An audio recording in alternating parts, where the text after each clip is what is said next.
পরিবেশের তথ্য ডিজিটাল যুগে হোক সুনিশ্চিত প্রতিপাদ্যকে সামনে রেখে রাজবাড়ীতে আন্তর্জাতিক তথ্য অধিকার দিবস 2025 উদযাপন উপলক্ষে র্যালি, আলোচনা সভা ও সনদপত্র বিতরণ অনুষ্ঠিত হয়েছে।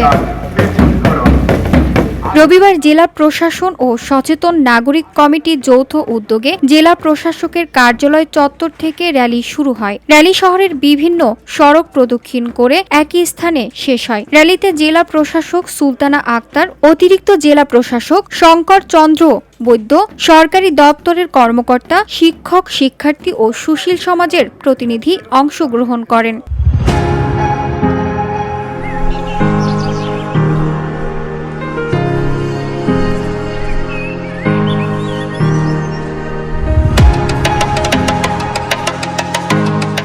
র্যালি শেষে জেলা প্রশাসকের সম্মেলন কক্ষে আলোচনা সভা অনুষ্ঠিত হয়। সভায় প্রধান অতিথি জেলা প্রশাসক সুলতানা আক্তার বলেন, তথ্য জানার অধিকার মানুষের মৌলিক অধিকার এবং পরিবেশ সুরক্ষায় তথ্যের ভূমিকা গুরুত্বপূর্ণ। ডিজিটাল যুগে তথ্য সহজলভ্য হওয়ায় সচেতনতা বৃদ্ধি পায় এবং নীতি নির্ধারণে ইতিবাচক প্রভাব ফেলে। তিনি আরও বলেন, সরকারি বেসরকারি প্রতিষ্ঠানের তথ্য প্রাপ্তি নিশ্চিত করতে হবে এবং দুর্নীতি হ্রাস ও সুশাসন প্রতিষ্ঠায় জনগণের সচেতনতা অপরিহার্য। আসলে ভয় কার থাকবে যে নিজে কিছু লুকিয়ে রাখতে পছন্দ করে? এমন তো লুকানোর কিছু নাই।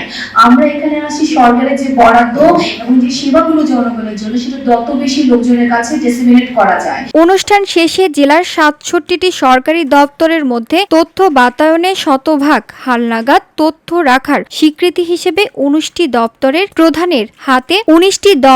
প্রধানের হাতে সনদপত্র বিতরণ করা হয়। VOD Bangla news desk.